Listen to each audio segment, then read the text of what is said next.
शेतकरी मित्रांनो, सहाय्यक कृषी अधिकारी फेसबुक पेजवरती आपलं सहर्ष स्वागत आहे.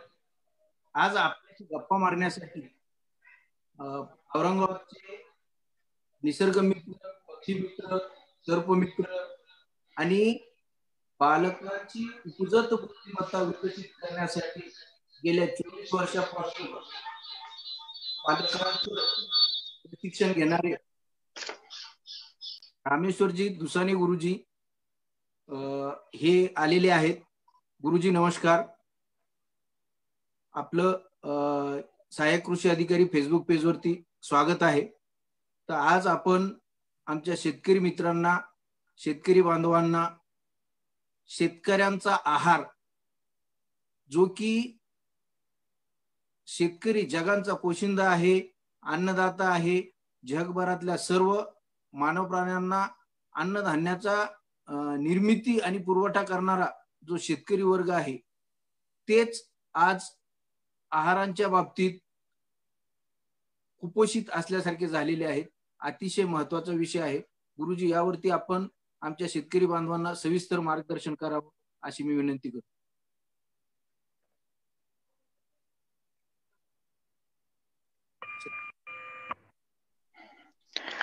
नमस्कार.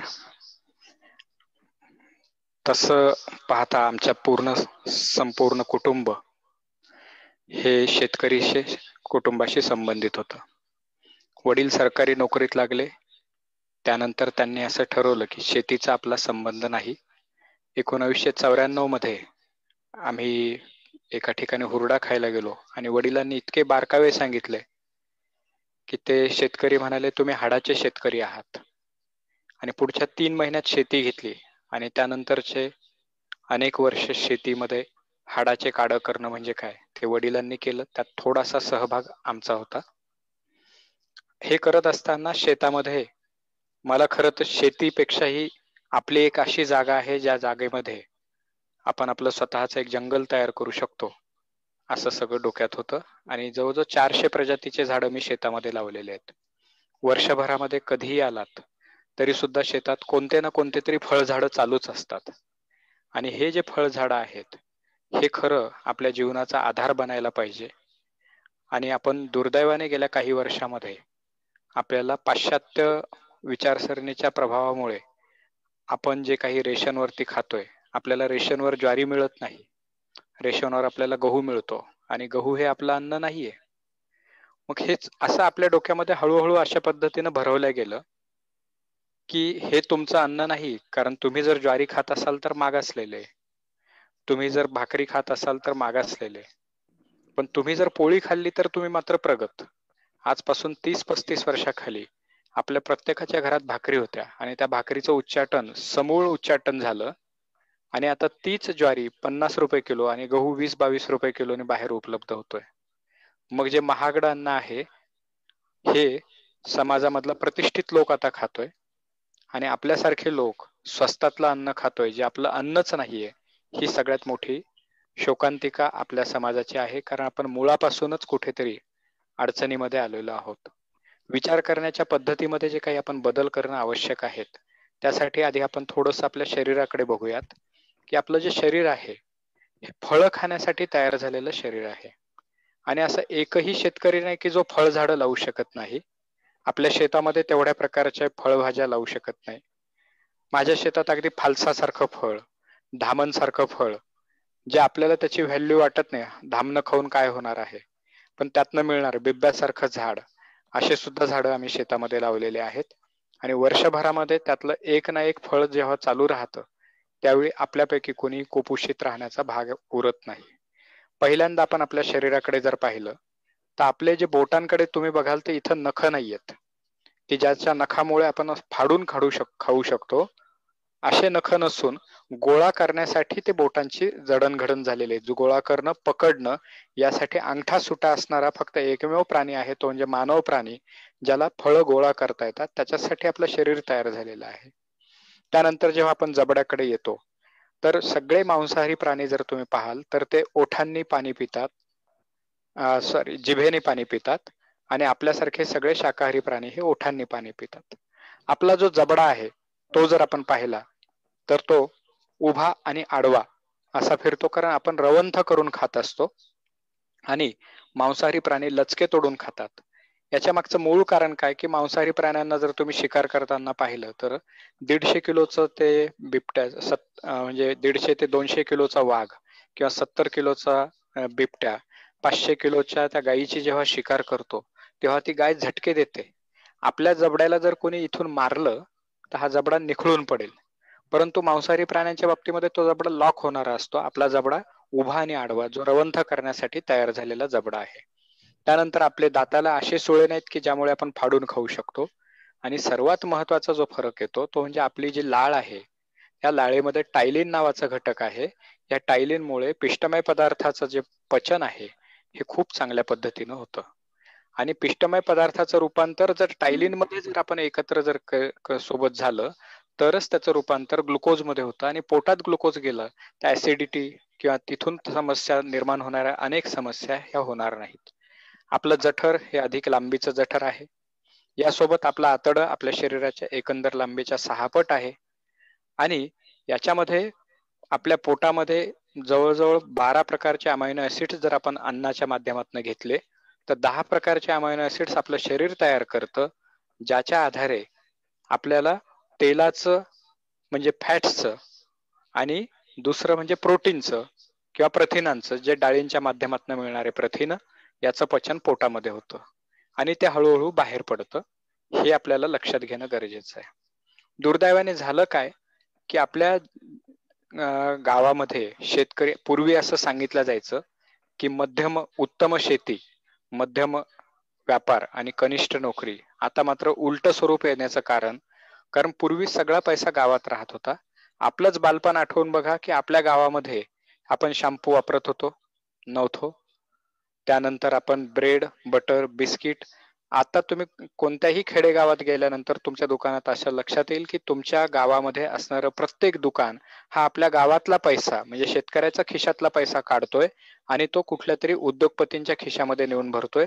लेस कुरकुरेचं पॅकेट किंवा तो अगदी 50 पैसे 1 रुपयाचा तोच घ्यायला तुम्ही सकाळी जर दुकानात जाऊन बघाल तर जवळजवळ घरातलं प्रत्येक घरामध्ये प्रत्येक बाळाची सुरुवात ही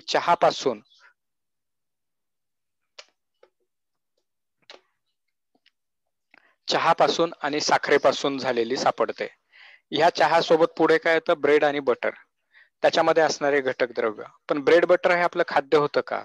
आपले आजोबा जे खात होते, आपल्या आजी ज्या खात होत्या, ते अन्न जर आपण खायला चालू केलं तर मुळात कुपोषणाचं समस्या निर्माण होत नाही. आणि त्याच्यासाठी आपले आजी आजोबा जे करत होते ते करणं आज गरजेचं आहे, एवढं निश्चितपणे. म्हणजे माझी आजी जोपर्यंत शेती करत होती तोपर्यंत घर काही खूप श्रीमंत होतं असं नाही, पण घरामध्ये उतरण रचलेली होती. त्याच्यामध्ये नाचणी होती, ज्याच्यामध्ये हुलगे होते, कारळं होतं, जवस होतं, तीळ, मटकी, मूग, उडीद. आणि हे जे आता हुलग्यासारखं पीक तर आज बघायला मिळत नाही, हे सगळं त्या ठिकाणी असायचं. आज मात्र ते आपल्या आहारातनं पूर्णपणे गायब झालंय.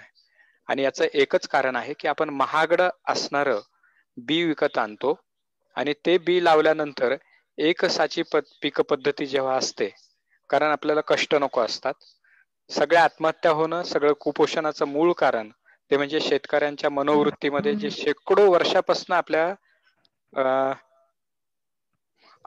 आपल्या अंगामध्ये मुरलेलं आहे की बाहेरून काहीही विकत आणायचं नाही. कारण आपल्या वाडवडिलांनी सुद्धा एकही गोष्ट विकत आणलेली नव्हती आणि त्यामुळे आपणही ती विकत घेत नाही. पण वाडवडिलांमध्ये आणि आपल्यामधला फरक असा येतो की आपल्या वाडवडिलांनी हे सगळे पिकं एनकेन प्रकारे आपण शेतामध्ये लावत होतो आणि त्यापैकी एक ना एक पीक आपल्याला सातत्याने घरात राहायचं. त्यामुळे आपल्या आहारामध्ये असणाऱ्या प्रत्येक घटकाची जी गरज आहे ती आपल्या शेतामध्ये पूर्ण होत होती. दुर्दैवाने गेल्या काही वर्षामध्ये आपल्या गावामध्ये असणाऱ्या आंब्यांचे झाडं बघा, ते किती कमी झाले. आणि ते कमी होण्याचं कारण सगळे आंबे वाळत गेले. जमिनीतलं पाणी कमी झालं, मग आंब्याला हुमणी लागली, आंबे गेले, पेरू गेला, जांभूळ गेलं आणि प्रत्येक शेतामध्ये असणारे 10 ते 12 प्रकारचे जे फळझाडं होते ते सगळेच्या सगळे फळझाडं गायब झालेले आहेत. एवढंच मूळ कारण आपल्या कुपोषणामध्ये सापडतं, एवढं अगदी पक्का आहे. आपल्याला हे जर बदलायचं असेल तर सुरुवात कुठून करावी लागेल, तर आधी आपल्या शेतामध्ये किमान 2 शेवग्याचे झाडं, 4 सीताफळाचे झाडं किंवा रामफळ असेल, पेरू असेल, जांभूळ असेल, चिंच असेल, हे सगळे झाडं आवश्यक आहे. जसजशी शेती आक्रसत गेली आणि त्याच्यावरचे बांध छोटे छोटे होत गेले, या सगळ्यांचा परिणाम आपल्या जीवनशैलीत, आपल्या विचार करण्याच्या पद्धतीवरती होत गेला आणि त्याच्यामुळे एक एक झाड संपत गेलं. त्यासोबत त्या आपल्या घरामध्ये असणारा आंब्याची आढी ती कधी गायब झाली हे कळालंच नाही. पण त्या आंब्याची आढी असताना आपल्यापैकी किती जणांना पोळी खावीशी वाटत होती, भाकरी खावीशी वाटत होती.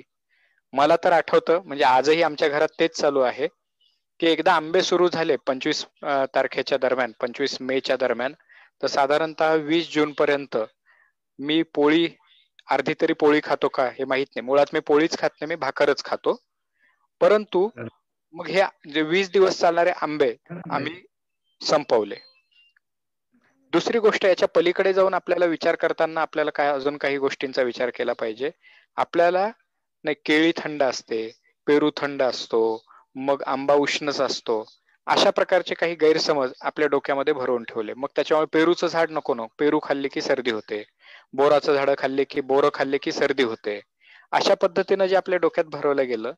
तर निसर्गाचा एक आपल्याला लक्षात घेणं गरजेचं आहे की निसर्गाला आपल्यापेक्षा जास्त समज आहे. त्यामुळे तुम्ही जर तपासलं तर ऑस्ट्रेलिया आणि न्यूझीलंड मधला आंबा हा फेब्रुवारीच्या पहिल्या किंवा दुसऱ्या आठवड्यामध्ये येतो.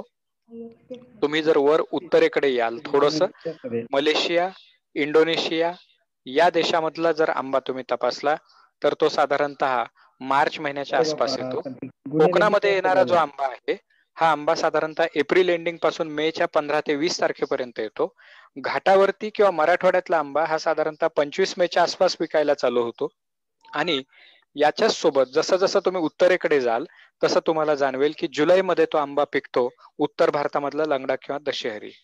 पण झालं काय, याला म्हणायचं अभिजनांचं अनुकरण. अभिजनांचं अनुकरण म्हणजे काय, समाजामध्ये ज्याला आपण उच्चभ्रू मानतो अशा प्रकारचे जे लोक असतात त्यांचे आपण नक्कल करत असतो आणि ती नकळत करतो.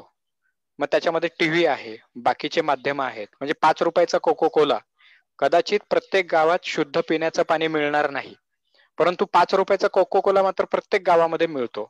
5 रुपयाचं लेसचं कुरकुरेचं पाकिट मात्र प्रत्येक गावात मिळतं.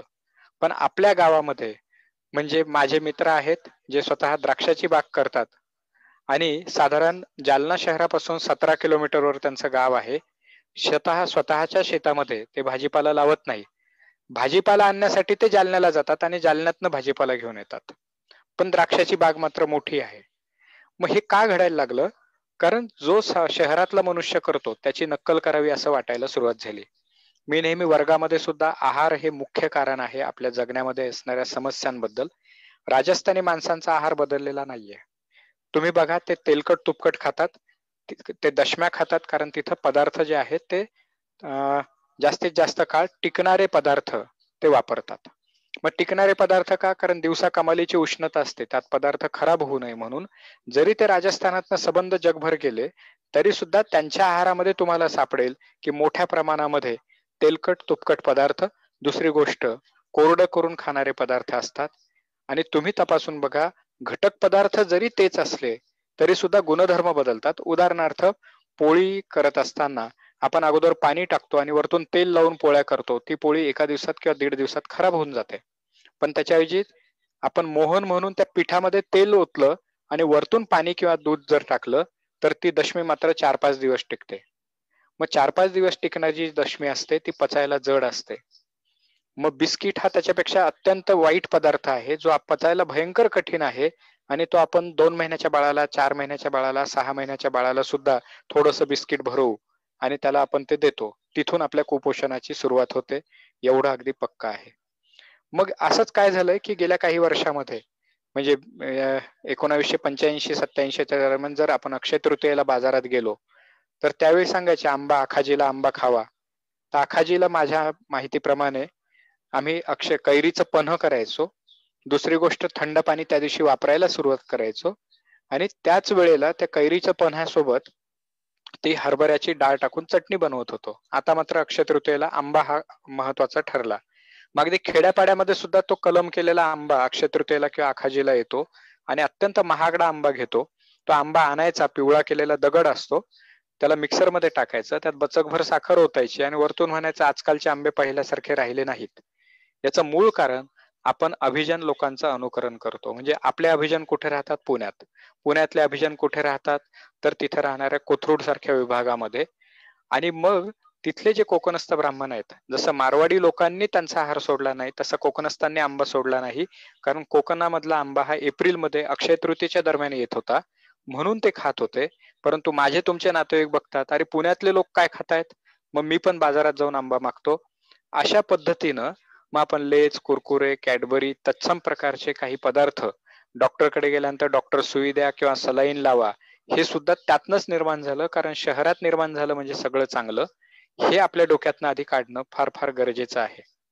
आत्ताच्या क्षणाला माझे मित्र आहेत डॉक्टर निलेश पाटील, सरांची पण मुलाखत घेण्याचा आपण प्रयत्न करूयात या जागेवरती. कोरोनाचे 500 पेक्षा जास्त पेशंट त्यांनी कुठल्याही एकही रुपयाचं औषध न देता पूर्णपणे बरे केलेत, ते फक्त नारळ पाणी आणि मोसंबीच्या रसावरती. तर ते स्वतः डॉक्टर काही म्हणजे क्वॅक असे डॉक्टर नाहीयेत, तर ते स्वतः MBBS MD, बायको सुद्धा MBBS MD. म्हणजे आहाराच्या आधारे आजार बरे होत असतील तर आहाराच्याच आधारे निर्माण होतात, हे आपल्याला लक्षात घेणं गरजेचं आहे. मग आहाराच्या आधारे आजार कसे निर्माण होतात? ते म्हणजे आपल्या आहारामध्ये असणारं जे काही पूर्वापार होतं ते सगळं आपण काढून टाकलं. म्हणजे फळांचे जे प्रकार होते ते गायब झाले. साधं पपईचं झाड आपल्या दारामध्ये राहत नाही, कारण असं हळूहळू आपल्या डोक्यामध्ये भरवलं गेलं, नाही पपईचं झाड दारात असलं ना अशुभ असतं, शेवग्याचं झाड दारात असलं ना ते अशुभ असतं, मग शेतामध्ये लावलं तर कोणीतरी चोरून नेईल, त्याच्यापेक्षा लावायलाच नको. या संदर्भामध्ये डॉक्टर खानखोजे म्हणून होते, पांडुरंग सदाशिव खानखोजे. पांडुरंग सदाशिव खानखोजेंनी मेक्सिकोचा स्वातंत्र्य लढा लढवला. 1905 मध्ये त्यांना स्वातंत्र्य लढ्यामध्ये फाशी झाली असती, म्हणून ते पळून मेक्सिकोमध्ये गेले, तिथला स्वातंत्र्य लढा उभा केला. मेक्सिकोमध्ये त्यांचे देवासारखे मंदिरं उभे केलेले आहेत.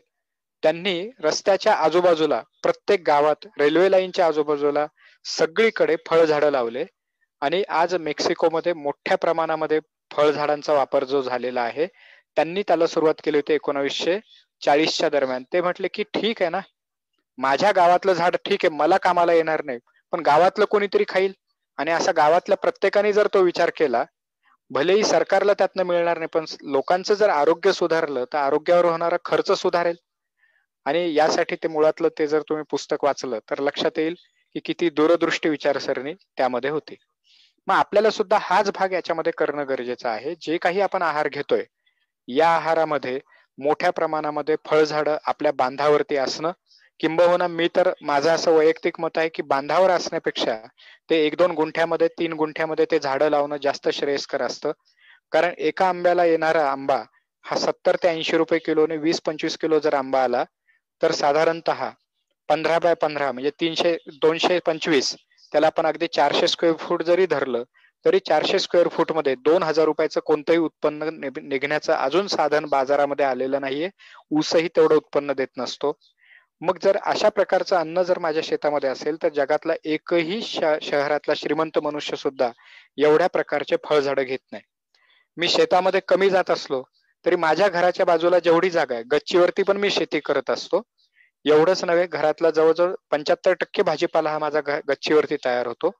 आणि आजूबाजूला, बंगल्याच्या आजूबाजूला जेवढी जागा आहे त्यात मी 10 पपईचे झाडं लावलेत, 1 शेवग्याचं झाडं लावलं, 2 केळीचे झाडं लावलेत, 7-8 वेल लावलेले आहेत, की माझ्या घरचा भाजीपाला माझ्याकडे तयार व्हायला पाहिजे. आणि हे काही मी स्वतः माझ्या डोक्याने शिकलो असं मुळीच नाही. जे माझी आजी करत होती, जे माझी आई करत होती माझ्या लहानपणीपर्यंत, नंतर आईने पण ते बंद केलेलं होतं, ते म्हणजे अक्षय तृतीयेच्या दिवशी आपण सगळेजण राखेमध्ये बी लावून पेरत होतो की श्रावणामध्ये आपल्या घरी ते पदार्थ तयार व्हायला पाहिजे. आणि तुम्ही बघा, भाजीपाल्यांचे भाव सर्वाधिक जास्त कधी असतात तर ते बरोबर श्रावण महिन्यामध्ये. मग ते श्रावण महिन्यातच जास्त का? आणि बरोबर आपल्या आजीला इतकी चांगली समज होती की दोडके लावावे, गिलके लावावे, कारले लावावे, पण तिला कुठल्या शास्त्रज्ञांनी सांगितलेलं नव्हतं की दोडक्यामध्ये जास्त असतं, गिलक्यामध्ये जास्त असतं, कारल्यामध्ये मोठ्या प्रमाणामध्ये तांब असतं, कॉपर असतं, की ज्याच्यामुळे लहान बाळाचा मेंदू तयार होताना जो मज्जारज्जू तयार होतो त्याला कॉपरची गरज आहे.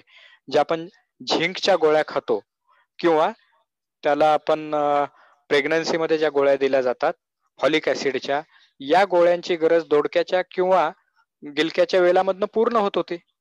परंतु आपण त्याला मागासलेलं मानायला लागलो की मी का तो वेल लावावा आणि मला काय गरज पडली त्याची. तर आपण मुळातच अवैज्ञानिक जगणं जे आहे हे आपण जर थोडं दूर केलं तर याच्यावरती निश्चितपणे उत्तर भेटतं. आपल्या शेतामध्ये किती जणांकडे अबईच्या शेंगा आहेत? म्हणजे मी दरवर्षी किमान 200 वेल उपटून फेकून देतो, कारण सगळ्या कुपाटीने अबईचे वेल लावलेले आहेत. तर अबईच्या किमान 10 भाज्या माझ्या शेतामध्ये तयार होत असतील. आणि तणनाशक हा एक खूप महत्वाचा भाग आहे, ज्याच्यावर आपण पुढच्या भागामध्ये आपण बोलूयात. की तणनाशक फवारताना आपल्या आजूबाजूला असणारे ब्राह्मी सारखी भाजी असेल, त्यानंतर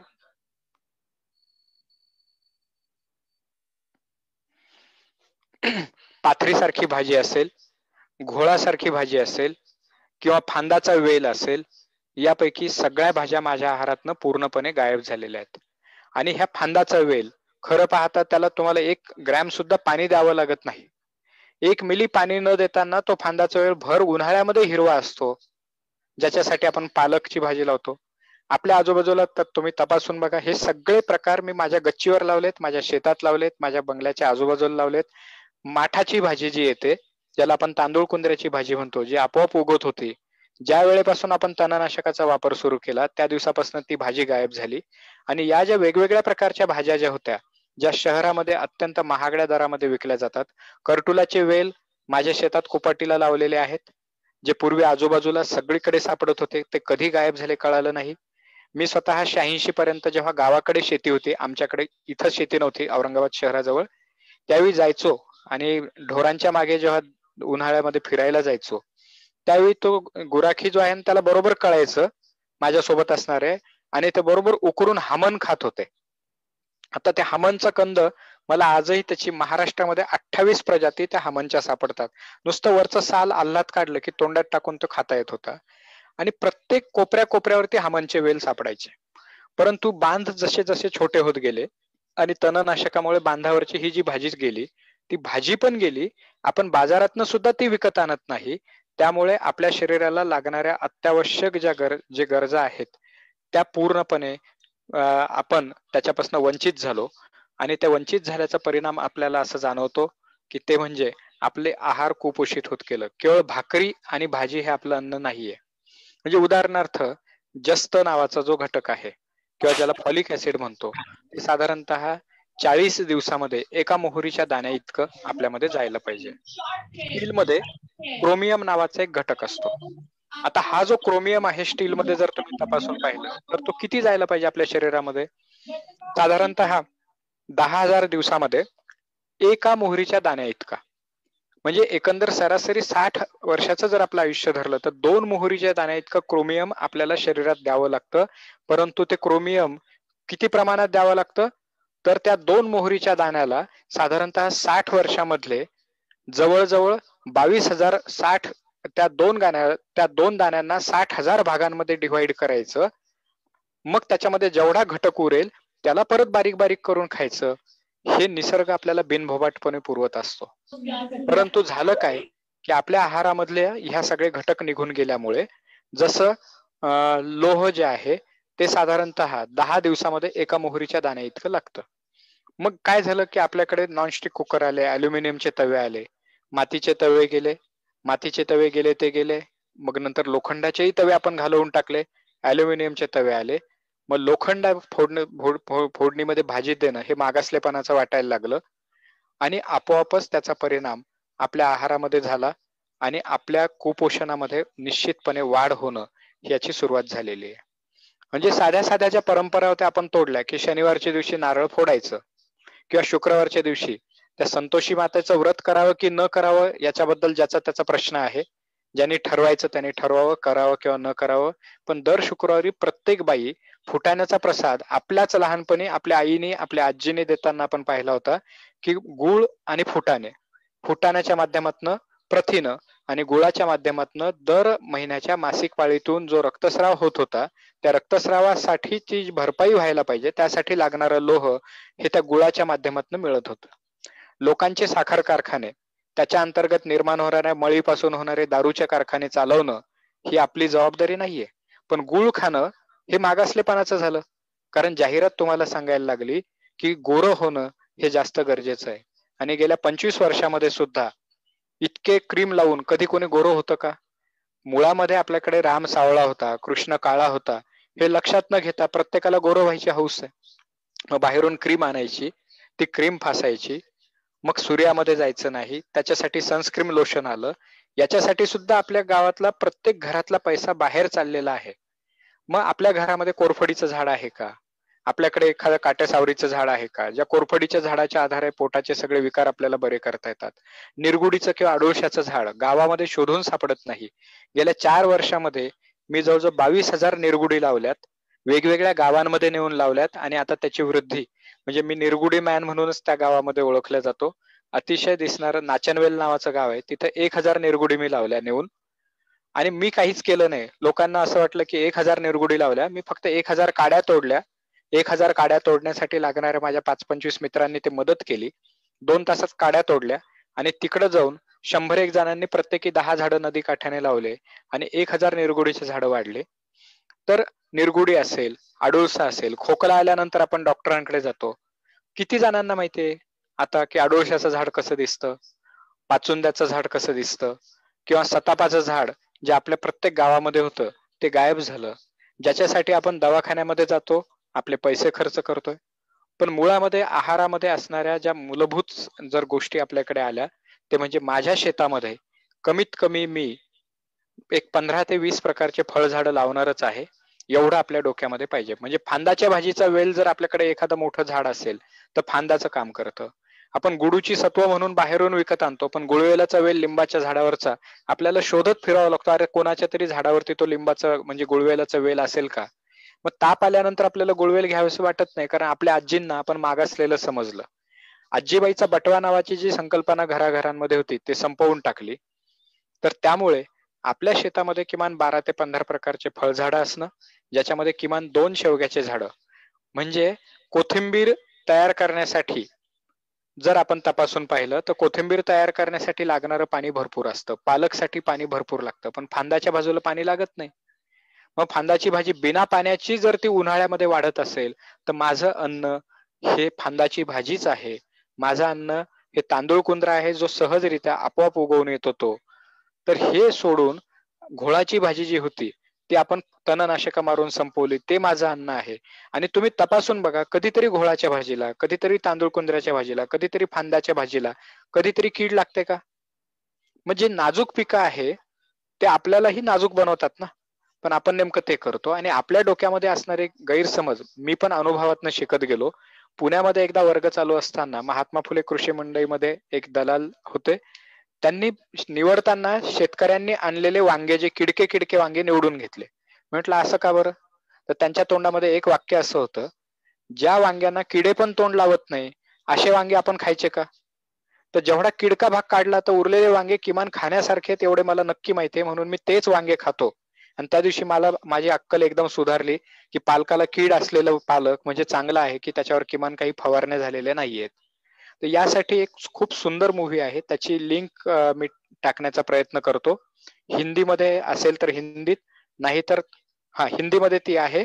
केरळमध्ये एका जिल्ह्यामध्ये हेलिकॉप्टरने फवारणी झाल्यानंतर काजूच्या झाडांवरती अख्खे गावाच्या गावं कसे म्हणजे हातपाय नसलेले, विकृत आणि मेंदूत अधुता असणारे कसे जन्माला आले.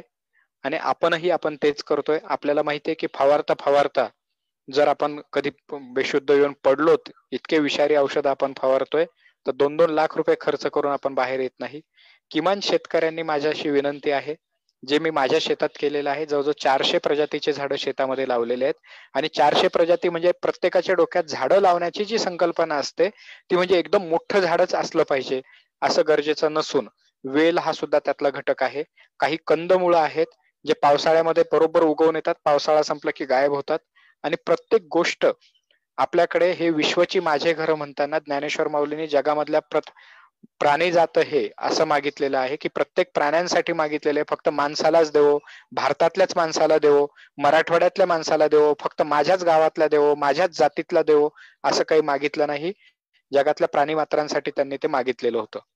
मग जगामध्ये माझ्या शेतामध्ये जेव्हा वेगवेगळ्या प्रकारच्या भाजीपाला किंवा वेगवेगळ्या प्रकारचे झाडं जेव्हा असतात, हे माझ्या शेतामध्ये असणारे कीटक, ते मित्र कीटक त्याच्यामुळे आपण संपवले, त्याचा परिणामही आपल्या आहारावरती होतोय. तर प्रामुख्याने आहाराच्या बाबतीत लक्षात ठेवण्यासारखी गोष्ट म्हणजे आपल्या शेताच्या बांधावरती साधारणतः 12 ते 15 प्रकारचे फळझाडं पाहिजे. साधारणतः अबईसारखे वेल असतात जे अतिशय दुर्मिळ झालेत आता, अशा पद्धतीचे पाहिजे. त्यानंतर काचकोयरीच्या शेंगा येतात, खाचकोयरीपेक्षा ही वेगळी असते, त्याला कोयरीच्या शेंगा म्हणतात. त्या कोयरीच्या शेंगाचे वेल आपल्या शेतामध्ये असेल तर तो बरोबर पुढच्या पावसाळ्यामध्ये आपोआप उगवतात, तुम्हाला लावण्याची गरज उरत नाही. अबईच्या शेंगांना लावण्याची गरज उरत नाही, ते आपोआपच येत असतात. अशा प्रकारचे झाडं आपल्या बांधावरती असणं हे अत्यंत गरजेचं आहे. साधा शेवगा व्हिटॅमिन ए ची जी गरज आहे ती आपल्याकडे कुठल्याही कोथिंबीर किंवा कुठल्याही बाजारात मिळणाऱ्या व्हिटॅमिन ए पेक्षा कमी होतो. आणि असे अनेक फेजेस येत गेलेले आहेत, कोणत्याही फेजेसला बळी न पडणं. उदाहरणार्थ 83 मध्ये आली होती सुबाबूळ, 86 मध्ये आली निलगिरी, 89 मध्ये आले सागवानाची लागवड, मग आलं सिंगापुरी कपोकची लागवड, मग आणखीन कुठलं तरी लावा. अशा कोणत्याही प्रकारे व्यापारी पिकाच्या नादीने लागता माझ्या शेतावरती माझं अन्न पोटभर भागेल अशा पद्धतीचे फळझाडं असणं माझ्या मते खूप गरजेचं आहे. आणि प्रत्येक जण माझ्या शेतात येऊन बघू शकतात, साधारणतः 400 प्रजातीचे फळझाडं, आणि नुसते फळझाडच नाही तर कीटकांसाठी लागणारे, जे मला त्याची कधीच गरज पडत नाही परंतु त्याचा निसर्गात कुठेतरी उपयोग असतो. आपल्याच लहानपणी कळलावी नावाचं फूल यायचं, ज्याचं फूल असं उलट येतं, पांढऱ्या रंगाचं, पिवळ्या रंगाचं आणि लाल रंगाचं, तर ते गणपतीला वाहत होते. आता ते कळलावीचे वेल कुठे दिसतात का तुम्ही तपासून बघा. माझ्या शेतामध्ये ते ठेवलेले आहेत, कारण मला असं वाटतं की ते माझ्यासाठीच गरजेचं असलं पाहिजे असं नाही, त्याच्यावरती कोणत्या तरी एका कीटकाचं चक्र चालतं. मी छोटासा एक अनुभव सांगतो, मग नंतर आपण प्रश्नोत्तर चालू करू. मी हमनचे जे कंद बोललो होतो, तर हमनचे कंदाचा जो फुलांचा आकार हा निशिगंधाच्या फुलासारखा असतो, आणि हे निशिगंधाच्या फुलासारखं येतं. तर आमच्या शेतामध्ये हमनचे झाडं नव्हते, कारण आम्ही जेव्हा जमीन घेतली 94ला ती पूर्ण ओसाड अशी होती. माझे चुलत आजोबा म्हणाले होते की माझ्या वडिलांकडे पैसे जास्त झाले म्हणून अशी जमीन घेतात, का आमची गावाकडची जमीन ज्याच्यात म्हणतात काळीची जमीन, 10 पुरुष सुद्धा खाली फक्त काळी मातीच लागते, जिथं माणूस पेरला की उगवला असं म्हटलं जातो, तिथं आम्ही वैरान आणि ओसाड जमीन घेतलेली होती, त्याच्यामुळे तिथं हे काही नव्हतं. तर मी हमनचे कंद जंगलामध्ये जायचो, हमनचे कंद तोडायचो, उचलायचो, आणून हमन आमच्या शेतामध्ये लावायचो. याचं कारण असं आहे, एखादी प्रजाती किंवा एखादी इकोसिस्टीम किंवा जैवविविधता पद्धती आपण नष्ट केल्यानंतर ते निर्माण करणं किती अवघड असतं त्याचा एक अनुभव सांगतो. आणि ते 2 वर्ष त्या हमनला वेल फुटायचे आणि 2 वर्षांनी ते कंद सडून खराब होऊन जायचे. नंतर मला असं कळालं की प्रत्येक 28 प्रकारच्या हमन प्रजाती आहे, आणि हमनचं फुल फक्त रात्री 2-3 तासापुरतं उमलतं आणि त्याला अशी दांडी येते बारीक. तर त्या प्रत्येक फुलाला एका त्या विशिष्ट किड्याच्या मादीचा वास येतो, आणि जो किडा चिलटाच्या आकाराचा असतो, त्या चिलटाच्या आकारात शेकडो प्रकार असतात हे आपल्याला माहित नसतं, आणि तो चिलटाचा तो विशिष्ट किडा त्या मादीच्या वासाच्या मोहामध्ये त्या किड्याच्या आतमध्ये जायचा, आणि त्याला लोमश म्हणजे केसाळ आतून असायचं, त्यांनी बाहेर पडण्याचा प्रयत्न केला तरी तो निघू शकत नाही, आणि परागीभवन झालं की ते फुल उलट पडून त्या किड्याला बाहेर फेकून द्यायचं. मी कंद आणले होते, ते किडे कुठून आणायचे? त्याच्यामुळे असलेली इकोसिस्टीम जपणं, जी करोडो वर्षाची आपली जी म्हणजे आपला जो ठेवा आहे तो आपण नष्ट करतोय आपल्या परिसरामधले झाडं नष्ट करून. त्यामुळे आपल्या शेतामध्ये किमान 1 शेवग्याचं झाड, 4 सीताफळाचे झाड, रामफळाचं झाड, पेरूचं झाड, चिंचेचं झाड. चिंचेच्या झाडाखाली ओस पडतं या नावाखाली आपण सोडतो, परंतु चिंचेला येणारं उत्पन्न आमच्या शेतात मी निश्चितपणे सांगतो की कोणतेही कष्ट न करता जेवढं उत्पन्न येतं त्याच्या 1 उत्पन्न सुद्धा आमच्या त्या जमिनीमध्ये येत नाही, कारण 2016 नंतर यावर्षी पहिल्यांदा पाऊस झाला. तर आमच्या शेततळ्यामध्ये सुद्धा पाणी भरणं मुश्किल झालेलं होतं. यावर्षी 4 वर्षांनी पाणी झालं, पण 4 वर्षात चिंचेचं उत्पन्न चालू होतं, पण लावलेलं बी काही उगवून आलेलं नव्हतं, उगवून आलेलं वाळून गेलेलं होतं. त्यामुळे अशा प्रकारचे झाडं आपल्या शेतामध्ये राहणं माझ्या मते गरजेचं आहे, आणि आपल्या आहारामधली विविधता संपणं एवढंच एकमेव कुपोषणाचं कारण आहे. मी आता जे बोललो की आपल्या आजी आजोबांना सवय नव्हती काही विकत आणण्याची, कारण त्यांनी स्वतःच्या शेतात पिकवत होते. आता मात्र आपण स्वतःच्या शेतात पिकवणं बंद केलं आणि पिकवणं बंद केल्याचा परिणाम असा झाला की त्या जागेवरती आपण ते अन्न विकत घेत नाहीये आणि त्यामुळे फक्त भाकरी आणि चटणी इथपर्यंत जे आपलं अन्न मर्यादित झालं. तुम्ही तपासून बघा, एखाद्या शहरामधल्या झोपडपट्टीत येऊन बघा, तिथं येणाऱ्या भाजीपाला जो कोणी खातो तेवढा भाजीपाला शेतातला शेतकरी खाऊ शकत नाहीये, कारण आपण एकसुरी पीक पद्धतीमध्ये आलेलो आहोत. त्या एकसुरी पीक पद्धतीपेक्षाही एकाच वेळी 3-4 प्रकारचे पिकं असणं हे तितकंच गरजेचं आहे, जे आम्ही आमच्या शेतामध्ये पेरत असतो. आणि दुसरी गोष्ट त्याही पेक्षा जास्त महत्वाचं, शेतामध्ये असणारे विविध झाडं जे आपल्या शेतीला समृद्ध करतात, त्याची माझ्या मते गरजेचं आहे, जे आपलंही पोट भरवतात आणि निसर्गामध्ये असणाऱ्या प्रत्येक जीवाचं पोट भरवण्याचं काम ते करतात. आपल्याकडे वेळ किती आहे किंवा प्रश्नोत्तर सुरू करायचे का? नाही, व्याख्यानच कंटिन्यू चालू ठेवा तुमचं. काय म्हणालात? व्याख्यानच कंटिन्यू राहू द्या मला चालू, प्रश्नोत्तर आपण बघू नंतर शेवटी. बरं, किती वेळापर्यंत घ्यायचंय? साधारण 9 वाजेपर्यंत घेतलं तरी काय हरकत नाही. वा वा, खूप छान. तर याच्यामध्ये मी आधी आहाराच्या बद्दल पहिल्यांदा बोलतो की नेमका आहाराच्या संदर्भात आपण काय करू शकतो. तर आहार घेताना प्रत्येक शेतकऱ्यांनी तपासून बघा की नाही आमच्या पूर्वजांपासून आम्ही तसं खात आलोय, तर तसं नाहीये. पूर्वजांपासून आपण तसं जरी खात असू, ते जरी कालवण मोडून खात असू, तरी सुद्धा भाकरीचं कालवण आणि गव्हाचं कालवण याच्यामध्ये फार फरक आहे. ज्यावेळी आपण गहू घेतो, गव्हामुळे अनेक रोगांची निर्मिती होते. डायबिटीस सुद्धा गव्हासारख्याच आजारामुळे निर्माण होतो, जो आजार आपल्या खेड्यामध्ये नव्हता. असे आजार आपल्या भागामध्ये निर्माण होण्याचं कारण आपल्याला राशनवर मिळणारं जे स्वस्तामधलं जे धान्य आहे, ज्या धान्यामध्ये निकस पद्धतीचं जे अन्न आहे ते आपण घेतोय. आणि गव्हामध्ये असणारा जो चिकट भाग असतो, ज्या चिकट भागाची ॲलर्जी आता तर जगभरामध्ये जे कोणी निर्यात करणारे आपल्यापैकी इथं असणाऱ्या प्रत्येक अधिकाऱ्यांना माहितीये, निर्यात केल्या जाणाऱ्या प्रत्येक अन्न पदार्थामध्ये दिलेलं असतं की गव्हाचे व्हीट मध्ये असणारे जे घटकद्रव्य ग्लुटेन नावाचं, ज्याला ग्लुटेनची ॲलर्जी आहे, त्याच्यासाठी हे पदार्थ खाऊ नये अशी सूचना कंपल्सरी लिहावी लागते. जणू सिगारेट घेत जर पिणाऱ्याच्या एखाद्या पाकिटावर लिहिलेलं असतं की सिगारेट घेऊ नये कारण ते आपल्या आरोग्यासाठी हानिकारक आहे, अशाच प्रकारे ग्लुटेन घेणं हे सुद्धा हानिकारक आहे. आणि या संदर्भामध्ये मी कंपनीचं नाव सांगणार नाही, फार प्रसिद्ध कंपनी आहे जी बियाणं निर्मिती करते. तर आता ते आणि महाराष्ट्रभर मोठ्या प्रमाणामध्ये विकल्या जातात. महाराष्ट्राच्याच नावाने ती कंपनी आहे. तिथं माझे मित्र शास्त्रज्ञ म्हणून काम करत होते, बीटी कॉटन आणि या सगळ्या याच्यामध्ये.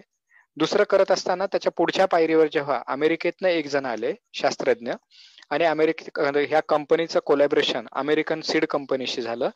तिथं गेल्यानंतर त्यांनी असं सांगितलं की आपल्याला गहू सुद्धा अशा पद्धतीने तयार करायचे आहेत की जे गहू कमी पाण्यावरती आले पाहिजे, पण ज्वारी किंवा मिलेट वर्गीय म्हणजे ज्वारी, बाजरी, नाचणी किंवा त्याच्यानंतर राळे किंवा या प्रकारचे जे अन्न पदार्थ जे येतात, ह्या अन्न पदार्थाचे आपल्याला सगळीकडे गहू पेरायचा आहे. तुम्ही तपासून बघा, 1992-93 पूर्वी आपल्या आहारामध्ये सोयाबीन होता का? आणि सोयाबीन पासून जर तेल निर्माण होत असेल तर आपल्या आजूबाजूला कोणीतरी सिद्ध करून द्यावं की आपल्या घाणीमध्ये मी तेल टाकतो, तेलाच्या घाणीमध्ये, आणि त्यापासून सोयाबीनचं तेल निर्माण करतो. मग सोयाबीनचं तेल निर्मिती कुठे होती हे पण आपण तपासून बघावं. तर यांनी पहिला प्रश्न हा केला की सर तुम्हाला असं का वाटतं की प्रत्येकाने फक्त गहूच खाल्ले पाहिजे? कारण आमच्या भारतामध्ये इतक्या प्रकारचे हे सगळं करतो, फक्त त्या मीटिंग मध्ये जे झालं ते रेकॉर्ड नाहीये, एवढीच अडचण आहे. परंतु ते जे माझे मित्र आहेत, आता ते PhD, त्यांनी ती कंपनी पण सोडली, ते पुढचं PhD संशोधनासाठी आता पुण्यामध्ये राहतात. आणि त्यांच्या असं लक्षात आलं की हे आपलं काम नाही, ते गावाकडे निसर्ग शेती करतात आणि तिथून असलेला माल हा पुण्यामध्ये विकतायत. त्यांचं PhD पण चालू आहे. त्यांनी फक्त ते जे शास्त्रज्ञ आलेले होते आणि कंपनीचे अधिकारी म्हणून ते आलेले होते, त्याने तू कंपनीचं हित बघणार आहे का सर्वसामान्य लोकांचं हित बघणार आहे?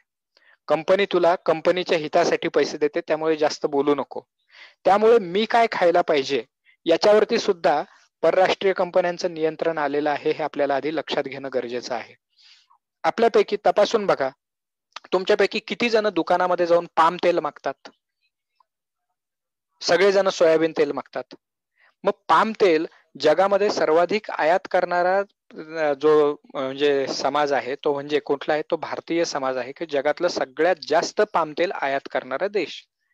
मग जर मी नाही, तुमच्या खेडेगावामध्ये नाही, शहरातला झोपडपट्टीतला मनुष्य नाही, यापैकी कोणीही जर पामतेल खात नसेल, मग एवढं आणलेलं पामतेल जातं कुठे? तर मी याच्याबद्दल जास्त काही बोलणार नाही.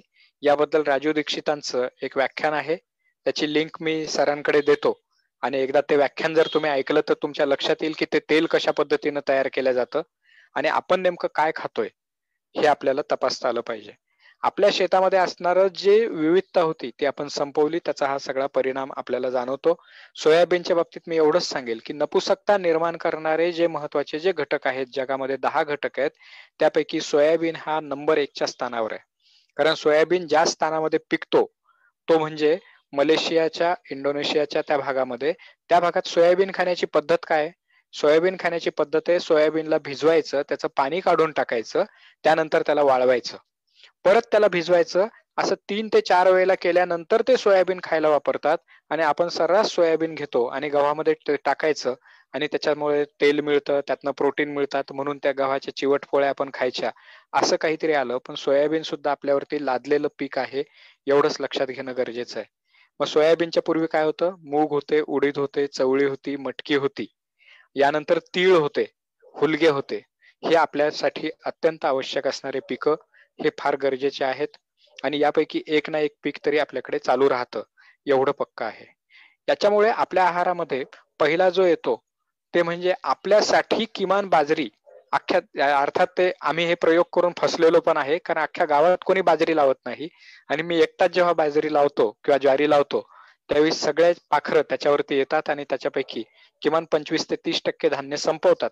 हे जरी मान्य असेल, पण अख्ख्या गावाने जर ठरवलं की आपल्याला जर बाजरी लावायची आहे, आपल्याला ज्वारी लावायची, किमान आपल्या घरी खाण्यापुरती, रेशनहून मिळतं कमी पैशामध्ये म्हणून ते मी विकत घेईल आणि मी लाचार होईल, या पद्धतीची मनोवृत्तीतनं आपल्याला बाहेर काढण्याचं काम आपली ज्वारी बाजरी करतं. दुसरी गोष्ट, बाजरीची भाकरी किंवा ज्वारीची भाकरी तुम्ही कुस्करून जरी घेतली तरी सुद्धा ती चावल्याशिवाय आत जात नाही. मग याचं कारण काय? कुपोषणाचं सगळ्यात पहिलं कारण आपण आहे. तुम्ही कोणताही आहार घ्या, कच्चं घ्या, शिजवलेलं घ्या, आहारावरती मी थोड्या वेळाने परत अजून जास्त येईल, परंतु प्रत्येक घास हा 32 वेळेला चावण्यासाठी आपला जबडा बनवलेला आहे. मी आता बोललो होतो की आपला जबडा उभा आणि आडवा असा फिरतो. मग आत्ताच्या क्षणाला ज्यावेळी आपण त्या पाण्यामध्ये म्हणजे वरणामध्ये डाळ किती असते हे जरा तपासून बघा. मग त्याला वरण का म्हणायचं हाही एक मोठा प्रश्न आपल्याकडे निर्माण व्हायला पाहिजे. परंतु ते न होता आपण काय करतोय, तो वरणामध्ये डाळ घेतो, ती एवढीशी अगदी डाळ असते. आता ती जी डाळ आहे त्या पाण्यामध्ये प्रोटीन किती मिळणार आहे? मग त्यात ती पोळी कुस्करल्यानंतर त्याच्यामध्ये बघा, लग्नामध्ये आपण ती डाळ बघतो कशा पद्धतीने तयार असते आणि तितकीच पातळ डाळ जेव्हा आपण खातो त्यावेळी त्यातनं ना प्रोटीन मिळतायत आणि ज्यावेळी पोळी आपण त्यात कुस्करून टाकतो तो काही घास आपल्या तोंडामध्ये 32 वेळेला चावल्या जात नाही. आणि ज्यावेळी घास 32 वेळेला चावल्या जातो त्यावेळी आपण शाळेमध्ये शिकलो होतो 5वी 6वी 7वीला की आपल्या लाळेमध्ये असणारा टायलिन हा नावाचा पदार्थ आहे, तो पिष्टमय पदार्थासोबत एकत्र होतो आणि त्याचं रूपांतर ग्लुकोजमध्ये होतं आणि ह्याचं रूपांतर ग्लुकोजमध्ये होऊन जर पोटामध्ये गेलं तर आपली प्रकृती आपोआप चांगली होते. लोकांचा डायबिटीस आपोआप बरा व्हायला लागतो, लोकांची प्रकृती आपोआप चांगली व्हायला लागते. परंतु खेड्यामधले माणसं केवळ आणि केवळ पोळी आणि या प्रकारचं अन्न, शहरामध्ये ते पैसे देऊन विकत घेतायत, परंतु वेळ नाही या नावाखाली बका बका बका गिळतात आणि गिळून ते पळतात. हे सगळ्या रोगांचं मूळ कारण आहे. आता साधारणतः आपण जेव्हा अन्न घेतो आणि हे अन्न 32 वेळेला चावल्यानंतर जेव्हा तुम्ही बघा भाकरी जर आपण खाल्ली तर ती अधिकाधिक गोड गोड गोड गोड लागते. गोड लागते म्हणजे काय? त्याचं रूपांतर हे ग्लुकोजमध्ये होत जातं. तिथून हे अन्न पोटामध्ये गेलं. आता आपण पाहिलं की त्याच्यामध्ये तेल म्हणजे जे तेलबिया किंवा बाहेरून येणारं तेल, पण बाहेरून येणारं रिफाइंड तेल हे आपलं अन्न नाही. रिफाइंड तेलामध्ये फक्त कॅलरी असतात. तेलामध्ये केवळ तेल नसून इतर अनेक घटक द्रव्य दिलेले असतात. तर आम्ही तर स्वतः तेल जे आहे घाण्याचं वापरतोय. घाण्याचं तेल खूप कमी लागतं, पण तेल वापरण्यासाठी केवळ तेलच वापरावं असं काही गरजेचं नाहीये. शेंगदाण्याचा कूट, साधारणतः शेंगदाण्यामध्ये 48% तेलाचं प्रमाण आहे, नारळामध्ये 60% हे तेलाचं प्रमाण आहे. मग मी जर मला 2 चमचे तेल टाकायचं असेल तर त्या हिशोबाने शेंगदाणे जरी मी घेतले, त्याला तशी चव लागत नाही, ते खमंग, ते फोडणी उडत नाही, मोहरी त्याच्यात तडतडत नाही, एवढं जरी आपल्याला दिसत असलं तरी सुद्धा जर ते 1 मूठ शेंगदाणे जर आपण घेतले तर त्या 1.5 चमचा तेल त्याच्यामध्ये आरामात निघतं. म्हणजे त्या वजनाच्या 48% तेल असणार आहे. त्यामुळे मग मी थेट शेंगदाणेच का वापरायचे नाही. कारण एकदा म्हणजे मी आमच्या डोक्यात असे अनेक वेगवेगळे उद्योग चालू होते मित्रांच्या डोक्यामध्ये, ज्याच्यामध्ये गव्हापासून तृणरसाची निर्मिती करून, तृणरस जो आहे त्याचे पावडर तयार करून विकू, त्याच्या गोळ्या तयार करून विकू, असा प्रश्न आमच्या डोक्यामध्ये आला. 4 मित्रांच्या मिळून डोक्यात आला. आणि त्याच्यासाठी आम्ही महाराष्ट्रभर वनवून फिरलो. कोण त्या रसाची निर्मिती करतं, कोण त्या पावडरची निर्मिती करतं, त्यांना जाऊन भेटलो. आणि माझे जवळचे मित्र आहेत रवींद्र खरात पाटील म्हणून, नांदेड आयुर्वेद कॉलेजला लेक्चरर म्हणून काम करतात. PhD त्यांचं झालेलं आहे आयुर्वेदा MD झाल्यानंतर. आणि त्यांच्याकडे आम्ही गेलो. त्यांनी एकदम शांतपणे, माझा या गोष्टीला विरोध आहे, इथून त्यांनी पहिली सुरुवात केली. त्यांनी पहिला प्रश्न विचारला की ती जी पावडर आहे आणि तुम्ही जो रस घेतात हिरव्या भाज्यांचा, याच्यामध्ये फरक आहे का? म्हटलं सर तेवढ्यातच फरक नाही, हिरव्या भाजीचा मिक्सरमध्ये काढू, गव्हाच्या पानाचा जो रस आपण घेतो 7 दिवसाच्या आतला तृणांकुराचा, त्याचा जर रस घेतला आणि त्याच्याऐवजी ते तृणांकुर तोंडात घेऊन चावून जर त्याचा रस केला तर दोघांच्या चवीत फरक आहे. आणि मग सरांनी मला पुढचा प्रश्न विचारला की तुम्हाला काय वाटतं, असं कशामुळे असं घडत असलं पाहिजे? तर आम्ही सगळेजण शांत बसलो. त्याने तुम्हाला असं काय वाटतं की विज्ञानाला आजपर्यंत सगळं कळालेलं आहे? उदाहरणार्थ स्कर्व्ही नावाचा रोग होतो, हे ते समुद्रावरचे खलाशी जेव्हा अनेक महिने समुद्रात राहायचे तर त्यांना स्कर्व्ही व्हायचा, त्यांच्या हिरड्यातनं रक्त निघायचं, त्यांच्या अंगातनं रक्त निघायचं, आणि मग कळालं रे मांसाहारावरती जगता येत नाही, तर त्याच्यासोबत पालेभाज्या आणि भाजीपाला असेल तर स्कर्व्ही नावाचा आजार होत नाही, व्हिटॅमिन सी मुळे ते होत नाही. तर त्यांनी फक्त एवढंच विचारलं, व्हिटॅमिन सी माहिती होण्यापूर्वी व्हिटॅमिन सी निसर्गात होतं की नव्हतं? मी म्हटलं होतं. त्याच्यानंतर व्हिटॅमिन के म्हणून आहे, जे व्हिटॅमिन के आपल्याला मोठ्या प्रमाणामध्ये हरभऱ्यामधनं मिळत असतं. तर त्याच्यावरती सुद्धा मी सांगतो की, आणि याच्या प्रत्येक गोष्टी पाठीमागे शास्त्रीय आधार जो घेऊनच मी तुम्हाला सांगणार आहे की हरभरे, मी जर बोललो होतो की व्हिटॅमिन के म्हणजे रक्त म्हणजे आपल्याला जखम झाली तर ती तात्काळ बरी व्हायला पाहिजे. मग ती तात्काळ बरी आपल्यापैकी किती जनावरांना लागल्यानंतर ते जखमेवरती पाला चोळतात किंवा काही करतात, त्यांची जखम बरी पण आपोआप होते, मग आपली का होत नाही? मी तुम्हाला 2-3 गोष्टी सांगेल. आडे गुरुजींनी तर पाहिलेलं आहे, हे जे बोट आहे हे नवीन नख येतंय, तर हे बरं केलं घरच्या घरी. मी याच्याबद्दल शेवटी बोलेन की हे कसं बरं केलं. या जागेमध्ये इथं कटर लागलेलं होतं, इथपासून इथपर्यंत, आणि येथून आडवं कटर घुसलेलं होतं लाकूड कापत असताना. आणि ते कटर म्हणजे 3000 RPM नी फिरणारं कटर, ते काय हाताने मी त्याला अडवून धरला असं नाही, ते सरळ आडवं घुसलं. मी त्याला जागेवर तसंच आधी धुवून काढलं, जागेवर धरलं, एक कागद त्याला चिकटवून धरला 3-1 तासासाठी, 1 रुपयाचं औषध न घेता. ही साधारणतः 3 आठवड्याची जखम आहे, कुणाला पटणार नाही, त्याचा आकार छोटा झाला. आणि हे बरं होण्याचं कारण मी एकमेव सांगतो की ते म्हणजे आपला आहार, एवढंच कारण आहे. आहारामध्ये जर आपण गहू घेतला की आज जखमा आपल्या बऱ्या होणार नाहीत, एवढं खात्रीने आहे. माझे मित्र आहेत कपिल देशपांडे म्हणून, त्यांचे एक भाऊ आहेत, त्यांना अशीच एक जखम झालेली होती, आणि जी जखम जवळजवळ 6 वर्ष चालू होती. जयपूरला नंदकिशोर शर्मा म्हणून आहेत, त्यांच्याकडे त्यांना 3 आठवड्यासाठी नेलं. 3 आठवड्यात त्यांनी संपूर्णपणे गहू बंद केला, कच्च्या रसावर ठेवलं. 6 वर्ष असणारी जखम, जी अँटीबायोटिक घेऊन ती कधी बरी होत नव्हती, ती जखम 3 आठवड्यामध्ये पूर्णपणे बरी झाली. आपण शेतकरी आहोत, आपल्याला जखमा होणार आहे, आपल्याला लागणार आहे, त्यामुळे ती कधी आपल्याला अडचण येतच नाही, ते होणारच आहे. पण हे बरं होण्यासाठी आपल्याला काय पाहिजे? पहिल्यांदा अन्नाचं व्यवस्थित पचन होणं हे अत्यंत गरजेचं आहे. आणि त्यासाठी घास 32 वेळेला चावला गेला पाहिजे. आपण पोळी चावू शकत नाही, आपण भाकरी चावू शकतो, एवढं लक्षात घ्या. मग भातही तुम्ही तपासून बघा, 20 वर्षाखाली आमच्या गावात भात होत होता, मग भात कुठे गायब झाला? आणि आपण जो भात खात होतो हा भात कडक होता, आणि तो भात चावावा लागत होता, तो गिळता येणारा भात नव्हता. आता जो बाहेरून भात येतो पॉलिश केलेला, तो गिळावा लागतो. आता सध्याला मी स्वतः घरी जो भात वापरतो, नंदुरबार जिल्ह्यामध्ये कुत्तरपाडा नावाचं गाव आहे, त्या कुत्तरपाड्यामध्ये माझ्या मित्राचा भातसा तिथं शिक्षक म्हणून नोकरीला करतो, तिथं जाऊन मी भात घेऊन येतो आणि मुद्दाम कमी पॉलिश करतो. बायकोला त्रास असतो कारण त्याला कीड लागते, पण मग आपल्या याला कीड का लागत नाही बाजारात आणलेलं? कारण त्याला विष लावलेलं आहे. दुसरं काहीच कारण नाहीये. फक्त इथं ते दिसणारं आहे, इथं दिसत नाही, एवढाच फरक पडतो. तर आता हे जे अन्न आपण चावतोय, हे चावल्या गेणारं अन्न आपल्या तोंडामध्ये असलं पाहिजे. नाही पण मग त्यावेळी सुद्धा कुस्करून खात होते. मला माहितीये की माझे आजी आजोबा कुस्करून खात होते. माझ्या आजी आजोबांचे सगळे मित्रमंडळी, मामा काका सगळे कुस्करून खात होते. पण त्यावेळी ते शेतामधला एक एक पालेभाज्या त्याच्यामध्ये असायचा, मेथी असायची, काही ना काही त्याच्यासोबत कच्चं खायला असायचं. आणि तोंडी लावणं म्हणून तो जो खुडा असायचा, त्या खुड्यासोबत आपण जे काही अन्न घेतो ते 32 ते 40-50 वेळेला चावल्याशिवाय घशाच्या आत जात नाही. याला विश्वरूपराय चौधरी म्हणून आहेत, त्यांनी नाव दिलं VIP DIP. DIP म्हणजे तुमच्या माझ्यासारखे माणसं जे सगळे नियम पाळतात, डिसिप्लिन, इंटेलिजंट, हुशार मनुष्य. पण VIP म्हणजे काय? लाल दिव्याच्या गाडीवाला, ज्याला कोणतेही नियम पाळायची गरजच वाटत नाही, तो सुसाट सुटतो.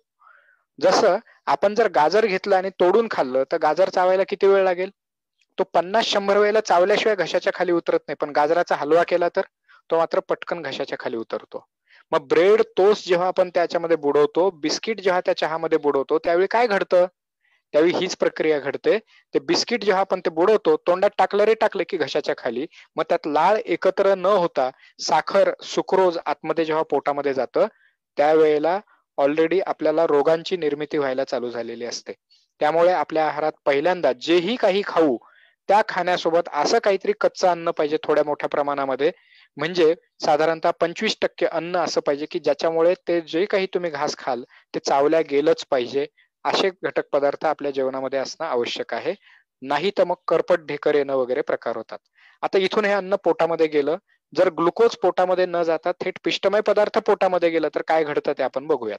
म्हणजे पिष्टमय पदार्थ याचा अर्थ अन्न न चावता पोटामध्ये जर बकाबका गिळून आतमध्ये गेलं तर, किंवा कुस्करून 2-4 वेळेला चावून नुसतं आत टाकलं तर, लग्नाच्या पंक्तीमध्ये जरासं आपण तर कसं जेवतो हे जर बघायचं असेल तर आपल्या आजूबाजूचे 25 जण बघायचे की ती भाकरी कुस्करून टाकलेली असते, वरतून वरण भाकरी म्हणतो, पोळी कुस्करलेली असते किंवा पुरी कुस्करलेली असते, आणि त्याच्यामध्ये वरतून वरण टाका, अजून टाका, आणि मग ते करायचं आणि पटापट फक्त अन्न घशाखाली उतरायचं.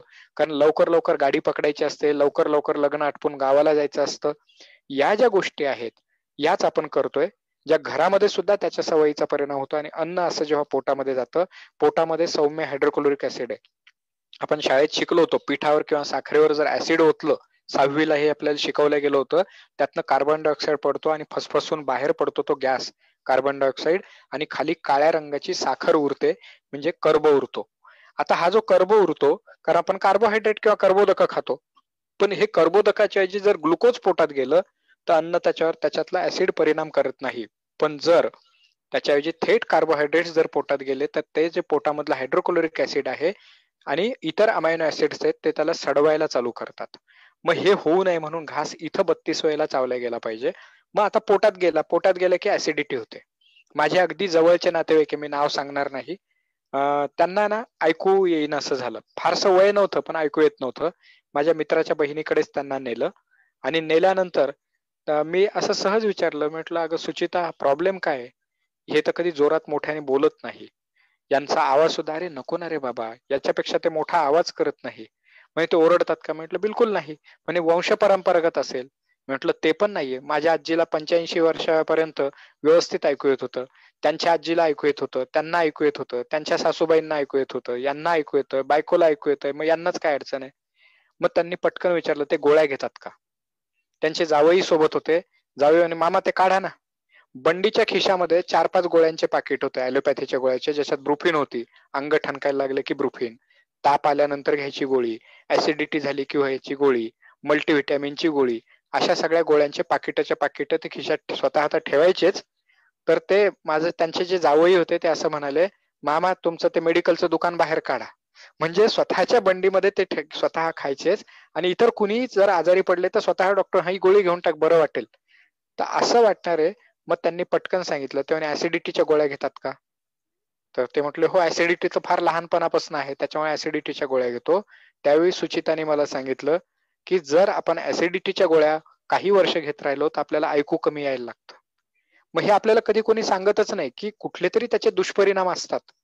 म्हणून अन्न जर 32 वेळेला चावलं तर हे मग पुढे ऍसिडिटी होणार नाही, मग ऍसिडिटीसाठी लागणाऱ्या गोळ्या होणार नाहीत. या संदर्भामध्ये औरंगाबादला एक खूप मोठे डॉक्टर आहेत, मी लहान मुलांसाठी काम करतो आणि लहान मुलांसाठी पुस्तकं घ्यायला ते आले होते. त्यांचे मुलं मोठाले होते. एक छोटी मुलगी ती काहीतरी 9 वर्षाची होती, पण ते 2-3 वर्षाच्या बाळासाठी पुस्तक काढत होते. अगं हे घे ना, आपण आपल्या मित्राच्या मुलाला देऊ, आपण त्याच्या मुलाला देऊ, तो बघ किती गोड मुलगा आहे त्याला देऊ. आता ते स्वतः डॉक्टर MD आणि साधारणतः वय वर्ष 50च्या आसपास, 50च्या अबव होते. आणि मला कुणाचा तरी नेमका फोन आला आणि मी त्यांना कोरोनाबद्दल सांगत होतो की तुम्ही असं नारळ पाणी चालू करा, मोसंबीचा ज्यूस चालू करा, असं असं होईल. माझ्यातर्फे किमान 100 रुग्ण बरे झाले. मला जर कॉल केला तर मी किमान त्याच्यापैकी 25 जणांचे नंबर तुम्हाला देऊन ते बरे कसे झाले हे तुम्ही त्यांच्या तोंडातनं सुद्धा ऐकू शकता. तर मी बोलत होतो तेव्हा तुम्ही नेमका काय करता म्हटलं, नाही वर्गामध्ये माझ्या वर्गाचा एक छोटासा हिस्सा आहार आहे, मी आहारावर बोलतो, तुम्हाला आहाराची काय माहिती आहे म्हटलं. असं असं एकदम बरोबर. ते स्वतः अनेस्थेटिस्ट आहेत. दुसरी गोष्ट म्हणजे MBBS MD आहेत. ते म्हटले की आयर्लंड मधनं एक जण येतो, भारतातले 10 महिने वर्षातले नगरमध्ये एका आश्रमामध्ये ते थांबतात आणि त्यांनी गहू आणि आहार याच्यावरती एक पुस्तक लिहिलं 400 पानांचं आणि इंडियन मेडिकल असोसिएशन औरंगाबाद शाखेमध्ये त्यांना बोलवलेलं होतं. कारण भारतीय मनुष्य चालत नाही, परदेशी मनुष्य असला की तो चालतो. आणि त्यांना मी विचारलं की 1991 पासून मला प्रचंड ऍसिडिटीचा त्रास होतोय आणि ऍसिडिटीचे जे 3 महत्वाचे औषध आहेत त्या 3 औषधांचे शेकडो कॉम्बिनेशन बाजारात आहेत, मी सगळे वापरून झाले. त्यानंतर एक ते छोटंसं ऑपरेशन की जर ऍसिडिटी त्यांनी सांगितलं की इथे एक पडदा असतो, तो पडदा असा वर गेला तो वरतून ते बाहेर पडतं, त्याचं पण ऑपरेशन करून झालं तरी माझी ऍसिडिटी बंद होत नव्हती. त्या आयर्लंड मधल्या माणसाने मला सांगितलं की तुम्ही फक्त गहू बंद करा आणि गहू बंद केल्याबरोबर माझी 80-90% ऍसिडिटी गायब झाली. मग त्याच्यानंतर त्यांना 15 दिवसात मी कॉल केला, मी म्हणजे सरांनी कॉल केला, ते मला सांगत होते की कॉल केल्यानंतर त्यांना मी सांगितलं 80% तर रिलीफ मिळालाय. मग त्यांनी सांगितलं साखर आणि साखरेचे सगळे पदार्थ बंद करायचे. आपल्या डोक्यात साखर आणि साखरेचे पदार्थ याचा अर्थ चहा इतकंच मर्यादित नाहीये, चहा तर घ्यायचाच नाहीये, परंतु त्यासोबत बिस्किट, त्यानंतर लेज, कुरकुरे, कॅडबरी, त्यानंतर बाजारात तयार असणारे सॉस, छोट्या छोट्या घरांमध्ये सुद्धा 2 रुपयाचा सॉस पोरं घेऊन येतात. टमाटे चालत नाही, सॉस पाहिजे. आणि खेड्याखेड्यात बघा दुकानामध्ये पाकिटं उगीच लावलेले नाहीयेत, ज्या अर्थी ते विकल्या जात आहेत म्हणूनच त्यांनी तिथं आणून लावलेले आहेत. तर त्याचे परिणाम काय होतात हे आपण शेवटी परत बघूयात. परंतु हे अन्न ज्यावेळी आपल्या पोटामध्ये जातं, पोटात गेल्यानंतर प्रथिनांचं पचन होण्यासाठी आणि तेलाचं पचन होण्यासाठी असणारे अमायनो ऍसिड्स आणि हायड्रोक्लोरिक ऍसिड आणि इतर पित्ताशयातनं येणारं पित्त, हे बाकीचे सगळे जे घटक द्रव्य आहेत हे एकत्र आल्यानंतर उरलेल्या घटक द्रव्याचं पचन आपल्या पोटामध्ये होतं. त्यामुळे आपला घास जो आहे तो 32 वेळेला चावल्या गेलाच पाहिजे, एवढं आपल्या डोक्यामध्ये ठेवणं खूप खूप गरजेचं आहे. तो जर 32 वेळेला घास तुम्ही काहीही घ्या पण त्याच्यामध्ये किमान 25% जर कच्चं अन्न खाल्लं तर तो तुम्हाला घास चावावाच लागतो. म्हणून कच्चं वेगळं आणि हे वेगळं नाही, थोडं कच्चं आणि थोडं शिजवलेलं हे जर आपण एकत्र घ्यायला लागलो की आपोआप ते अन्न बाहेर पडायला चालू होतं. दुसरी गोष्ट, आपण जेव्हा म्हणजे शी करण्यासाठी जातो, मांसाहारी प्राण्यांच्या आणि शाकाहारी प्राण्यांच्या याच्यामध्ये फरक बघा. कुत्रा बघा, वाघ बघा, कुठेही जाताना धार मारतो, एका कोपऱ्यात जायचं धार मारायची, दुसऱ्या कोपऱ्यात जायचं धार मारायची, स्वतःच्या खुणा पक्क्या करायचे हे तुम्हाला सापडेल. परंतु या व्यतिरिक्त तुम्ही जर गायीकडे शी करताना बघाल, तिची शी 1, 2, 3 टप्प्यामध्ये शी झाली निघाली, पण तिची सू जर पाहिली तर ती कितीतरी वेळ चालू राहते. कारण शाकाहारी जेवढे प्राणी आहेत त्यांची सू अधिक काळ चालते आणि शी एका झटक्यात संपते. मग आता जर आपल्याला शीला जायला लागल्यानंतर, संडासला जायला लागल्यानंतर जर तपश्चर्या करावी लागत असेल, तिथे जाऊन बसावी लागत असेल, तर आपली प्रकृती खराब राहणारच आहे, अंगाला वास येणारच आहे. गेल्या 26 वर्षात मी 4 वेळेला सुद्धा माझ्या मनाने साबण लावलेला नाही अंगाला. आणि असं कधी होत नाही की लोक जवळ आले आणि वास येतो म्हणून दूर पाळले, असं सुद्धा कधी होत नाही.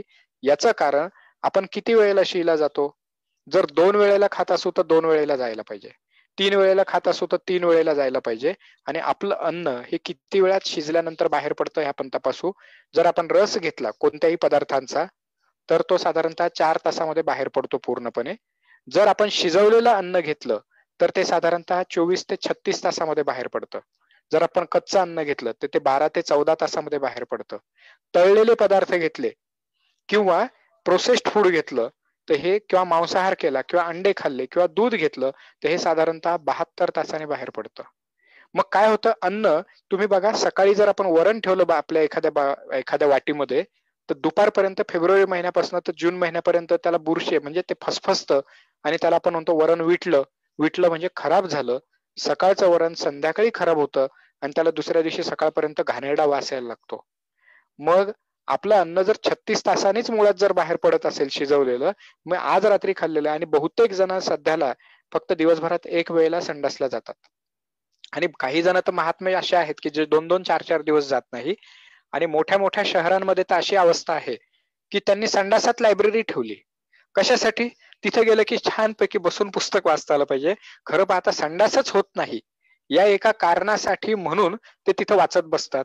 ही अतिशय वाईट गोष्ट आहे. जे जनावरांना ज्ञान आहाराबद्दल नसताना सुद्धा ते नैसर्गिकरित्या कशा त्यांची शी होते आणि आपल्याला होत नाही. आपल्या शीला आपल्याला हात धुतल्या, आपल्याला त्याच्यानंतर आपण राख लावून साबण लावून आपण हात धुतो आणि गायीच्या शेणाने आपण आपलं घर सारवतो, कारण ती नैसर्गिक खाते आणि आपण अनैसर्गिक खातोय. एवढंच त्याचं कारण आहे. मग हे जे अनैसर्गिक खाणं जेव्हा आपल्या याच्यातनं बाहेर पडतंय, तर शीला गेल्यानंतर जर आपण 5 सेकंद म्हणजे 1 मिनिटाच्या आत जर आपण बाहेर उठून बाहेर येत असू तर आपली प्रकृती चांगली आहे हे त्याचं लक्षण आहे. आणि सकाळी जर खाल्लं तर सकाळी एकदा शी आणि रात्रीच्या वेळी झोपण्या अगोदर एकदा शी, असं जर होत असेल तर आपली प्रकृती खराब होऊच शकत नाही. कुपोषण 2 प्रकारचं असतं. आपल्याकडे नाही म्हणून कुपोषण आहे, शहरामध्ये पण एक कुपोषण आहे. ते कुपोषण आहे म्हणून कुपोषण आहे. आहे म्हणजे कसं की त्यांच्याकडे दूध आहे, फळ आहे, भाज्या आहे, सगळे खायला वेळ नाहीये, गप्पा गप्पा गिळतायत. आणि ते गिळत असल्यामुळे अन्न चावून न घेतल्यामुळे कुपोषण आहे. तर त्यामुळे आपण जे काही अन्न घेतो ते 32 ते 50 वेळेला चावून घेणं हा त्यातला पहिला भाग त्याच्यामध्ये असणं गरजेचं आहे. हे अन्न जेव्हा बाहेर पडतं, हे बाहेर पडताना त्याच्यामध्ये फायबरचं प्रमाण लागतं. पण अजून एक गैरसमज आपल्याकडे पसरलेला आहे. पोळी चांगली दिसली पाहिजे, पांढरी दिसली पाहिजे. मग मैद्याच्या पोळ्या. गावागावात तुम्ही तपासून बघा, गेल्या 4 महिन्यात तुमच्या गावात किती जणांना दवाखान्याची गरज पडलेली आहे. औरंगाबादमध्ये मोठाल्या हॉस्पिटलमध्ये आम्ही सध्याला एक बांधतोय. फक्त खेडेगावात न बांधता आमच्या शहरापासून 8.5 किलोमीटर दूर असणारं एक जंगल आहे, वन खात्याची जमीन आहे. तिथं जवळजवळ 13 लाख लिटर पाणी आम्ही आतापर्यंत साचवलं आणि 1.5 कोटी लिटर पाणी आम्ही श्रमदानाने साचवणार आहोत. आणि बाकीच्या ठिकाणी आम्ही पैसे देऊन JCB लावून ते खोदायचं. पण हे जे धरण आहे हे 40 फूट उंचीचं 200 फूट लांबीचं असं धरण बनवायचं असं आम्ही ठरवलंय. 40 फूट उंच 200 फूट लांब म्हणजे ती भिंत तेवढी असेल. रोज सरासरी आम्ही एक 200 टोपल्यांपासून 800 टोपल्यांपर्यंत माती आम्ही तिथं टाकतो. सकाळी 2 तास जाऊन काम करतो. आणि कुणालाही पैसे कमी आहेत, खायला मिळत नाही म्हणून तिथे येत आहेत असं कोणीच नाहीये. कोणी बिल्डर आहे, कोणी डॉक्टर आहे, कोणी उद्योगपती, कोणी वकील आहे, कोणी सरकारी ऑफिसर्स आहेत, उपजिल्हाधिकारी आहेत, ते सगळेजण येऊन आम्ही तिथे एक धरण बांधायला चालू केलं. तर हे त्या जागेमध्ये काही जण डॉक्टर्स तिथे येत आहेत. त्यांनी सांगितलं की आमची जी OPD आहे, मोठ्या मोठ्या हॉस्पिटल बद्दल सांगतोय, त्यांचा स्वतःचा दवाखाना नाही, ते मोठ्या दवाखान्यांमध्ये काम करतात. मी नावं सांगणार नाहीत, नावाची गरज नाही. पण तिथं हॉस्पिटलमध्ये त्यांनी सांगितलं की जी आमची OPD मधनं सरासरी जेवढे पैसे येत होते त्याच्या आता 5% पैसे आम्हाला येत आहेत. उरलेले 95% आजार कसं काय बरे झाले? मग 95% OPD मध्ये काय या वाटत नाही? साधे साधे गल्ली गल्लीमध्ये असणारे दवाखाने का बंद झाले? कारण आपलं बाहेरचं खाणं बंद झालं, चहाच्या टपरी बंद झाली, त्यानंतर पोहे नाश्ता, नंतर ढाबे बंद झाले. ढाब्यावरती येणारं जे मैद्याचे पदार्थ आहेत ते सारे बंद झाले. हे सगळे रिफाईंड पदार्थ काय करतात हे आपण 5 मिनिटांनी बघू. पण रिफाईंड पदार्थ जर आपण खाल्ले तर ते रिफाईंड रित्या आपल्या पोटात तसेच राहतात. आता सुद्धा आडे गुरुजी सोबत होते, येतानाच मला नाशिकवरनं फोन आला की गुरुजी पोट असं असं झालंय, एनिमा घेऊन सुद्धा अमुक एक अडचण निर्माण झाली. मी पहिला प्रश्न त्यांना केलं, काल परवा काय खाल्लं होतं? ते म्हटले नाही अमुक अमुक गावाला गेलो. म्हटलं मग मला काहीच सांगू नका, तुम्ही काय खाल्लं मला कळालं. आता एनिमा पण घ्या, वमन पण करा, काय काय करायचं. पण एनिमा आणि वमन घेण्याची गरज का पडली? कारण त्यांनी आपल्या घरामध्ये आता फ्रीज, म्हणजे किमान खेड्यामध्ये सुद्धा 10% घरात तरी आता फ्रीज आलेले आहेत. का बरं नाही? शहरात आलेत ना. त्या 10% घरात खरंच फ्रीजची गरज आहे का? पण नाही, आपण आणून ठेवलेत. का बरं आणलेत? नाही ते आणायला पाहिजे. लोकांच्या प्रतिष्ठेचा प्रश्न असतो ना. लग्नात फ्रीज आलेलं आहे म्हणून आम्ही वापरतोय. तर याचा परिणाम काय होतो की ते अन्न तशाला तसं घाणेरडं अन्न खाणं हे पण त्यातलं खूप महत्वाचा भाग आहे. सकाळचं शिळं संध्याकाळी, संध्याकाळचं शिळं सकाळी, ते फेकून जाऊन दिलं तरी चालेल. माझा एक मित्र आहे, त्याने फार सुंदर याच्यावरती सांगितलं की शेवटी आपल्या संडासला सुद्धा बॅक्टेरियाच खातात. मग मी पोटामध्ये घ्यायचं, उलटी करायची, पोट खराब करायचं, नाही तर पातळ संडास करायची आणि परत बॅक्टेरियाला द्यायचं. याच्यापेक्षा मला जेवढं खायचं तेवढंच मी खाईल, जे अन्न मला पचेल आणि उरलेलं अन्न मी डायरेक्ट बॅक्टेरियाला खाऊ घालेल. तर त्याच्यामुळे नाही, ताटामध्ये अन्न घेतलं तर ते फेकलं नाही दिलं पाहिजे, अमुक नाही झालं पाहिजे, ज्या संस्कारात मी वाढलो होतो. मग त्याच्यामुळे कुणी आग्रह करेन असं झालं की अरे हा टाकलं तर खातो, असं न होता आता थोडं वेगळ्या पद्धतीनं 9:06 झाले, एकच मिनिट बोलतो. तर टाकलेलं खाणं जे आहे ते पूर्णपणे बंद झालं. तर याच्यामध्ये 3 महत्वाच्या गोष्टी, रिफाईंड पदार्थ जे आहेत ते आपल्या आहारामध्ये पूर्णपणे वर्ज्य झाले पाहिजे. एक म्हणजे साखर. साखर खाल्ल्याने रक्ताची कमी होते. रक्ताची कमी होण्याचं मूळ कारण एकच येतं, ते म्हणजे साखर आपल्या मांडीच्या हाडांमधनं ज्या पांढऱ्या रक्तपेशी तयार होतात त्या पांढऱ्या रक्तपेशींना लागणारं कॅल्शियम ओढून घेतं. त्यानंतर आपल्या लोह नावाचा जो घटक आहे तो लोह ते साखर ओढून घेतं आणि आपल्या शरीरामध्ये तयार होणाऱ्या ज्या लाल रक्तपेशी आणि पांढऱ्या रक्तपेशींची निर्मिती कमी होते साखर खाल्ल्यामुळे. साखर आपल्या आहारातनं पूर्णपणे बंद होणं गरजेचं आहे. गव्हाच्या ऐवजी ज्वारीची भाकर आणि आपल्या बांधावरती वेगवेगळ्या प्रकारचे झाडं असणं हे अत्यंत गरजेचं आहे.